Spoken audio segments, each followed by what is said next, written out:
Baik para pemirsa dan para mahasiswa yang ada di rumah masih tetap mengikuti channel ini ya. Oke, kita akan lanjutkan materi pembelajaran kita tentang bidan. Dan fokus kita sekarang adalah kita akan bahas tentang asuhan kebidanannya. Penerapan fungsi dan kegiatan yang menjadi tanggung jawab ini dalam memberikan pelayanan kepada klien ya. Baik itu yang mempunyai masalah kesehatan ya, pada ibu hamil, bersalin, nifas, bayi dan keluarga berencana. Nah, tujuan asuhan kebidanan ini juga adalah menjamin ya keselamatan dan kepuasan wanita sepanjang siklus kehidupan atau sepanjang daur kehidupan. Kita mewujudkan keluarga yang bahagia dan juga berkualitas melalui apa? Pemberdayaan perempuan dan keluarga. Ya, dengan menumbuhkan rasa percaya diri daripada klien dan keluarga dalam memberikan asuhan ya, dalam menjalani kehidupan. Ketika asuhan kebidanan kita berikan sesuai dengan kebutuhan dengan secara profesional, maka keluarga dan ibu khususnya itu menjadi keluarga yang sehat ya. Dari mereka tidak tahu informasi, mereka jadi tahu informasi karena apa? Kita sebagai bidan sudah memberikan asuhan kebidanan yang sangat sesuai dengan yang diinginkan atau dengan harapan. Apa jadi tinjauan filosofi dalam ilmu kebidanan? Jadi ada beberapa komponen nih dalam ilmu kebidanan. Ilmu itu apa sih? Ilmu itu adalah suatu studi atau pengetahuan yang sistematik untuk menerangkan suatu fenomena dengan acuan materi dan fisiknya itu melalui metode ilmiah. Dan setiap pengetahuan itu punya 3 komponen yang merupakan tiang penyangga daripada tubuh pengetahuan itu sendiri yang disusun. Komponen pengetahuan apa aja sih? Ada ontologi, epistemologi, aksiologi. Ontologi ini adalah azas dalam menerapkan ruang lingkup atau wujud itu menjadi objek ya penelaahan. Objek ontologi atau objek formal pengetahuan nih. Dan penafsirannya juga tentang hakikat realitas atau metafisika dari objek ontologis atau objek formal tersebut. Kemudian komponen pengetahuan yang lainnya adalah epistemologi. Ini merupakan azas mengenai cara bagaimana materi pengetahuan itu diperoleh dan disusun menjadi suatu tubuh pengetahuan. Dan aksiologi ini merupakan azas dalam menggunakan pengetahuan itu sendiri yang sudah diperoleh dan disusun dalam tubuh pengetahuan itu sendiri. Itu ada 3 daripada komponennya. Kemudian dimensi kefilsafatan ilmu kebidanan. Nah, berdasarkan daripada komponen yang tadi, komponen hakikat ilmu, setiap cabang pengetahuan ini dibedakan dari jenis pengetahuannya, pengetahuan lainnya, berdasarkan apa yang diketahui atau ontologi, bagaimana pengetahuan tersebut diperoleh, epistemologi, kemudian serta nilai mana yang terkait dengan pengetahuan tersebut, aksiologi. Pengetahuan ilmiah ini mempunyai landasan ontologi, epistemologi, dan aksiologi yang spesifik yang sudah bersifat ilmiah, sesuai dengan evidence base ya, sesuai dengan pengetahuan atau ilmu-ilmu yang sudah diteliti oleh para peneliti ahlinya ya. Suatu pengetahuan ini secara umum juga dikelompokkan sebagai pengetahuan ilmiah apabila ini sudah dapat memenuhi persyaratan ontologi, epistemologi, dan aksiologi keilmuan pasti. Dimensi dari kefilsafahan keilmuan ini juga punya tingkat dan karakteristiknya. Harus bersifat universal. Ini artinya apa? Berlaku untuk seluruh disiplin yang bersifat keilmuan. Kemudian bersifat generik. Artinya apa?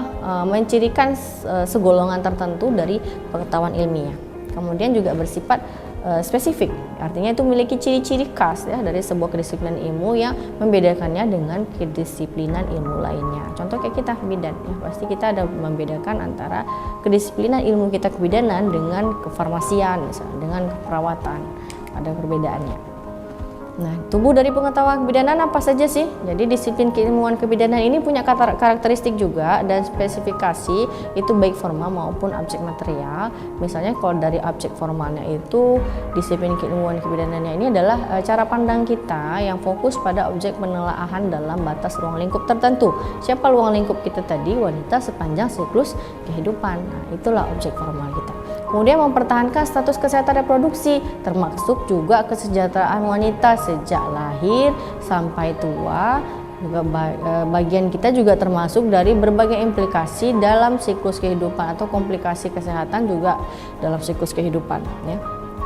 Kemudian objek material itu adalah substansi dari objek penelaahan dalam lingkup tertentu.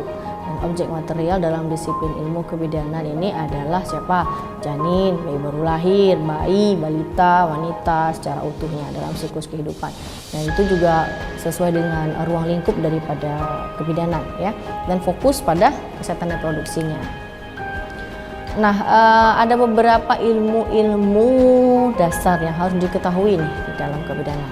Maka dalam proses pendidikan kebidanan itu ada beberapa mata kuliah lah istilahnya yang harus diambil. Karena apa? Tujuannya ya untuk itulah tubuh pengetahuan kebidanannya. Jadi kita harus tahu dulu sebelum kita jadi bidan ya. Contoh anatomi dan fisiologi tubuh manusia. Kita harus tahu dulu anatomi tubuh kita manusia seperti apa saja, bagiannya apa saja ya. Kemudian juga psikologisnya ya. Karena di kebidanan juga kita harus mengontrol psikologis ibu, baik dari kehamilan, persalinan, nifas, menyusui ya, baik keluarga berencana. Kemudian juga mikrobiologi dan parasitologi juga kita harus ketahui juga. Fisika, biokimia, Pancasila, bahasa Indonesia itu merupakan pengetahuan memang harus diketahui oleh kita sebagai profesi kebidanan. Sosiologi ya, antropologi, administrasi kepemimpinan ya, karena ilmu komunikasi ya, karena dalam kebidanan kita harus mampu untuk berkomunikasi. Komunikasi di mana? Ketika kita memberikan penkes, ketika kita memberikan penyuluhan kepada masyarakat ya. Kemudian humaniora dan pendidikan bagaimana cara mengajar ya, pendidikan belajar dan mengajar itu juga dibutuhkan.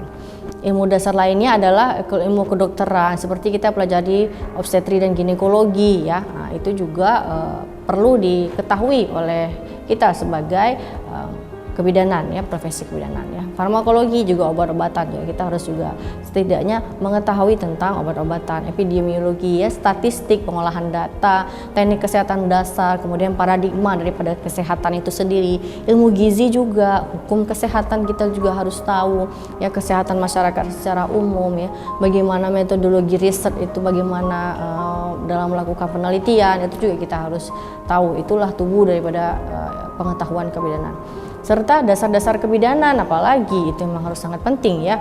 Status siklus kehidupan wanita itu juga kita harus tahu ya, baik itu dari kesehatan reproduksinya khususnya. Kemudian etika dan kode etik kebidanan itu memang harus sudah ada di dalam diri kita kalau misalnya kita nantinya bakalan menjadi bidan. Dan asuhan kebidanan dan praktek klinik kebidanan serta legalisasi kebidanan. Nah, ini merupakan ilmu-ilmu dasar, ilmu sosial, ilmu terapan, ilmu kebidanan memang harus kita kuasai ketika nanti mahasiswa kebidanan itu lulus bidan. Nah, seperti itu. Oke, mahasiswa ibu sekalian dan para pemirsa yang ada di rumah, materi kita hari ini tentang bidan, definisi dan filosofi sudah selesai. Jadi nanti jika ada mahasiswa dan para pemirsa yang ingin bertanya, boleh kunjungi website kita di e-learning. Juga bisa kalian kunjungi kita di YouTube ya, mana tahu nanti ada yang mau nyaksikan lagi nih. Oh ketinggalan nih misalnya tadi nggak sempat nonton di channel 57 AHF Ubion TV, bisa saksikan di YouTube ya untuk Ubion TV. Di situ juga sangat banyak sekali materi-materi pembelajaran baik dari saya ataupun dosen-dosen lainnya yang di Budia. Juga jangan lupa subscribe tuh YouTube kita Ubion TV, Instagramnya juga, supaya apa mahasiswa ada informasi yang mereka ingin ketahui itu bisa lihat dari situ ya. Sekian pertemuan kita hari ini, terima kasih banyak sudah bersedia menemani saya selama 30 menit ke depan. Saya undur diri. Wassalamualaikum warahmatullahi wabarakatuh.